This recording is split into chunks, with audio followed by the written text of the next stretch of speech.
Today we're going to talk about taking your thoughts to trial. Welcome to part 5 of my CBT tip series. As always, if you enjoy what I'm doing, then hit that subscribe button. The final tip I want to pass on is a CBT exercise designed to help you examine a thought that you're hooked on from multiple perspectives. Some basic knowledge of cognitive behavioral therapy will help this be a beneficial activity. Taking your thoughts to trial helps you examine irrational thoughts by playing every key part in a courtroom: the defense, the prosecution, and the judge. TherapistAid.com said, "Like in a real court of law, only verifiable facts are admissible as evidence. Opinions, assumptions, and conjecture are not allowed." So often when we find ourselves ruminating on a thought that is bugging us, there's rarely, if ever, any truth or rationale behind the thought. So this activity of taking your thoughts to trial can help you verify whether your thoughts are actually true or whether they're based on faulty beliefs, inaccurate assumptions, and skewed views of reality.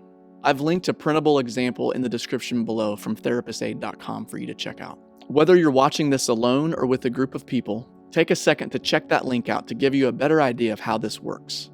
Now, once you've got a printed copy or a screenshot of the exercise, take a few minutes to take a thought to trial. Pick a thought that's been troubling you lately and write a brief summary of that thought at the top. Then act as the defense and write down evidence for the thought. And remember, the evidence has to be 100% true. Opinions, assumptions, and guesses don't count. Now act as the prosecution and write down evidence against the thought. Again, any evidence written down has to be a verifiable fact. Then take some time to act as the judge by looking at the facts. Like the example says, is the thought accurate and fair? Are there other thoughts that could explain the facts? And once you've taken time to examine the evidence for and against the thought, you, as the judge, must come to a verdict. What verdict did you come up with? If you're brave enough, tell me below in the comments what verdict you came up with. If you're watching this with a group, show your trial sheet to someone next to you and ask them how they would respond. What verdict would they give if they were the judge in your trial? Now take some time and discuss with someone what this exercise was like for you. Share why you reached the verdict that you decided on. Were you a fair judge? Did you find taking your thoughts to trial helpful? If so, why?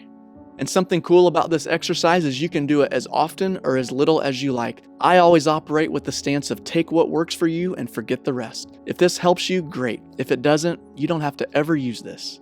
Be sure to check out my other CBT tips videos because I think you'll find some good advice and helpful encouragement from the things that I shared.